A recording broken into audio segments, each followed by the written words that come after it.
Anxiété, angoisse, panique, peur phobique, beaucoup de mots peuvent nous rendre la vie difficile.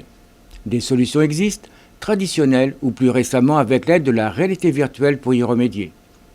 Explication avec Sandra Séché-Alro, psychologue psychothérapeute située à Valette, illustrée grâce aux images virtuelles de l'entreprise C2Car, conceptrice de logiciels de réalité virtuelle.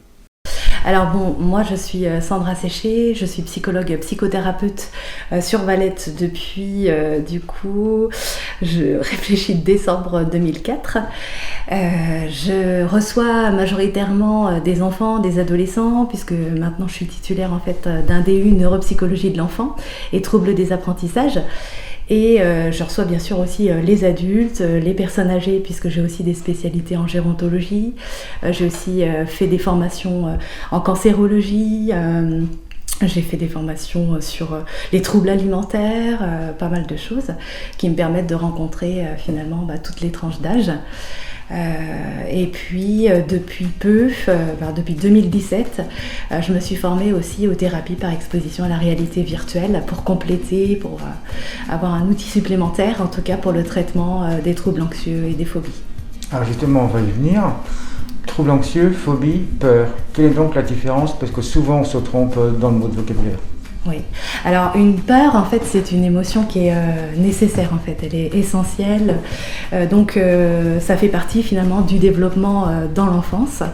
On va avoir un système en nous d'alerte qui va faire qu'on va activer et réguler nos peurs. En sachant que les peurs où il y a un danger, ils sont bien entendu nécessaires pour ne pas aller contre ce danger-là, c'est ça? Voilà, c'est ça. Ouais. Donc, si vous voulez, pour vous expliquer un peu, c'est au niveau cérébral que ça s'explique. On va avoir des réactions de peur qui vont être contrôlées par l'amygdale. Donc l'amygdale, c'est une petite structure en forme d'amande qu'on va trouver dans la partie antérieure du lobe temporal.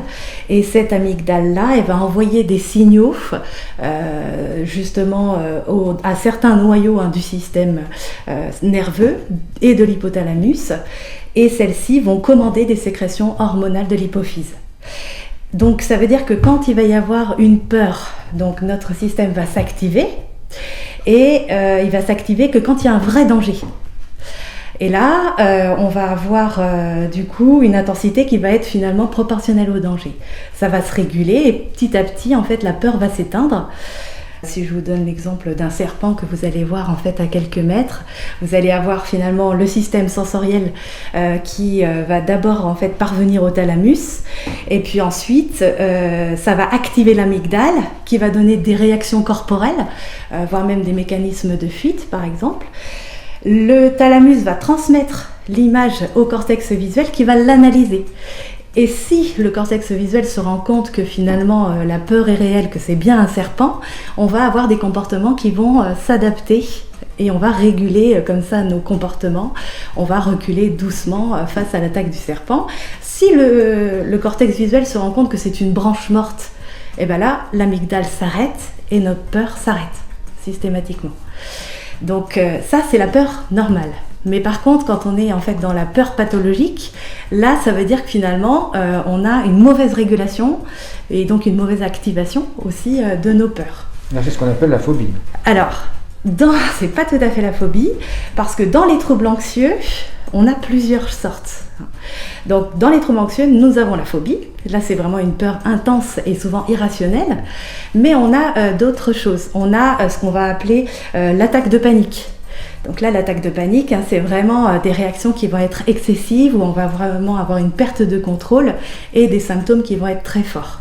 Et puis, on a l'anxiété généralisée, où là, du coup, on va avoir une peur qui va être constante et on va avoir des pensées, si vous voulez, des ruminations qui vont être plutôt négatives, avec tout le temps des pensées catastrophes. Donc, les phobies font partie des troubles anxieux, si vous voulez. C'est-à-dire que c'est une maladie, alors que la peur normale, elle est liée à l'émotion. Et elle est nécessaire. Et elle est nécessaire, voilà. Alors, on arrive à une phobie ou une anxiété vraiment trop importante, mal régulée. Que dois-je faire? Alors, donc là, il y a plusieurs possibilités. Vous avez toutes les structures hospitalières qui vont vous accueillir. Dans les structures hospitalières, vous allez avoir des séances de groupe ou des séances en individuel. Les psychiatres, les psychologues et d'autres intervenants vont vous accompagner pour justement essayer d'apaiser ces peurs-là. Au jour d'aujourd'hui, vous avez d'autres techniques. Vous avez, pour la peur de l'avion, des compagnies aériennes qui proposent justement des stages d'aviophobie où vous allez avoir un passage avec un psychologue et puis vous allez avoir des pilotes de ligne, des hôtesses de l'air qui vont vous faire visiter l'avion et comme ça, vous allez mieux appréhender ce moyen de transport. Et puis, vous allez avoir la possibilité du psychologue en libéral, comme par exemple pour moi, où là, en fait, on va avoir toute une période de 4 séances où on va essayer de faire une anamnèse du patient, savoir déjà son parcours, ses antécédents médicaux. Il faut vraiment se questionner aussi, est-ce qu'il n'y a pas en fait un trouble organique derrière tout ça ? Quelqu'un qui va souffrir d'hyperthyroïdie ou quelqu'un qui va avoir en fait une pathologie neurologique peut avoir du coup de l'anxiété et des fortes crises d'angoisse. Donc on va essayer d'évincer tous ces diagnostics-là. Le psychologue ne pose pas de diagnostic, c'est uniquement des psychiatres ou le médecin traitant. Et donc après, on va effectivement expliquer aux patients la différence entre les peurs normales, les peurs du coup pathologiques. Et ensuite, on va rentrer dans une phase où on va utiliser des outils des TCC pour pouvoir justement lui apprendre à gérer mieux ses émotions par des techniques de relaxation par exemple. On va analyser toutes ses pensées, toutes les pensées qui peuvent être catastrophes, ce qu'on appelle les cognitions. Et puis une fois qu'on a fait toute cette phase-là, eh bien on va pouvoir passer à la phase du coup d'exposition. Alors, les thérapies virtuelles, elles viennent aussi de tout un contexte historique, en fait. Avant, pour traiter les phobies, on avait l'imagerie mentale, et puis après, on partait in vivo, c'est-à-dire qu'on mettait la personne face à son stimuli anxiogène. Au jour d'aujourd'hui, les chercheurs se sont dit que pour certaines phobies comme par exemple l'avion, eh bien, c'était un peu compliqué, donc ils se sont tournés vers la réalité virtuelle qui nous permet finalement d'exposer le patient progressivement. On va en fait l'habituer finalement à ce stimuli anxiogène jusqu'à l'extinction de sa peur. Donc ça prend du temps. Ça prend plusieurs séances, bien sûr.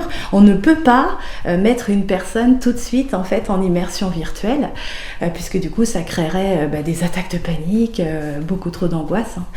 Donc on va avoir vraiment toute une phase où on va lui donner des outils pour qu'il gère l'anxiété, pour qu'en parallèle, quand on va le mettre en fait en réalité virtuelle, eh bien du coup il puisse en fait être plutôt apaisé.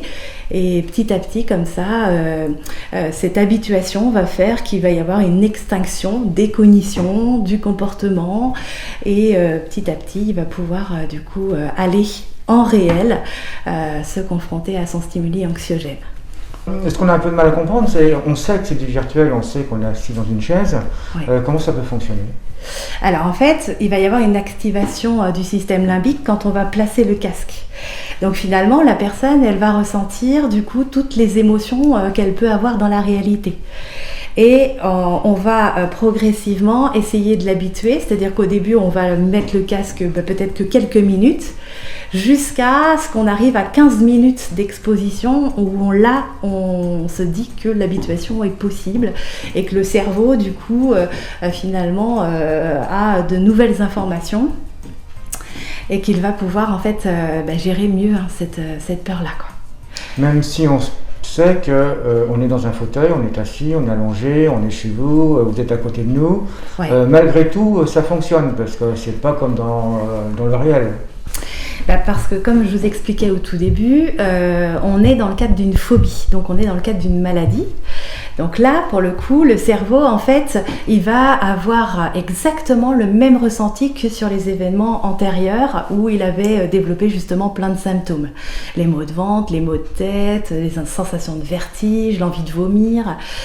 Donc en fait, il va se retrouver dupé, si vous voulez, par l'environnement qui est exactement identique à ce que lui, en fait, avait enregistré au préalable. C'est quelqu'un qui est vraiment phobique, lui, il est dans la maladie, donc hop, il y croit, quoi. il y croit, il y est. Oui, il fait complètement abstraction en fait du dessin, je vais dire, virtuel, et il se retrouve vraiment comme s'il était dans la réalité. Complètement.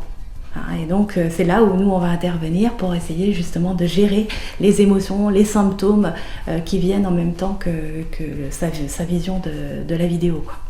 Donc ça c'est pour les phobies. Est-ce que pour la peur exagérée, je vais dire, est-ce que ça fonctionne aussi bien?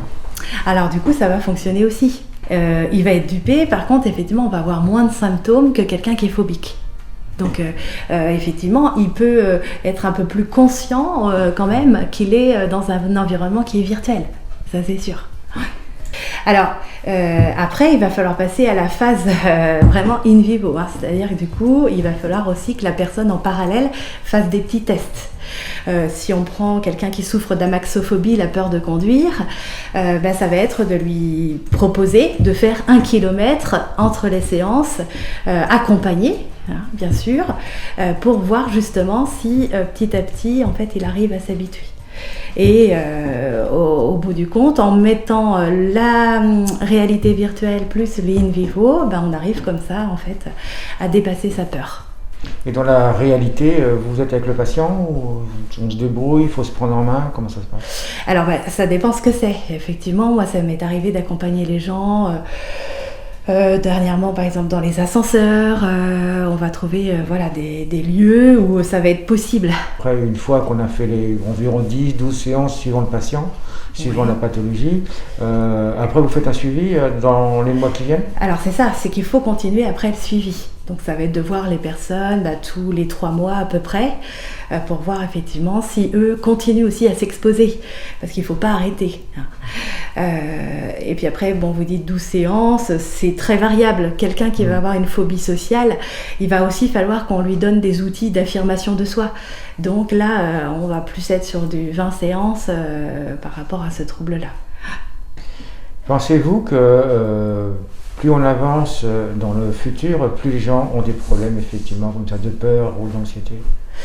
Oui, je pense qu'effectivement, aujourd'hui, la société, elle génère beaucoup, il y a beaucoup de colère, il y a beaucoup d'agression.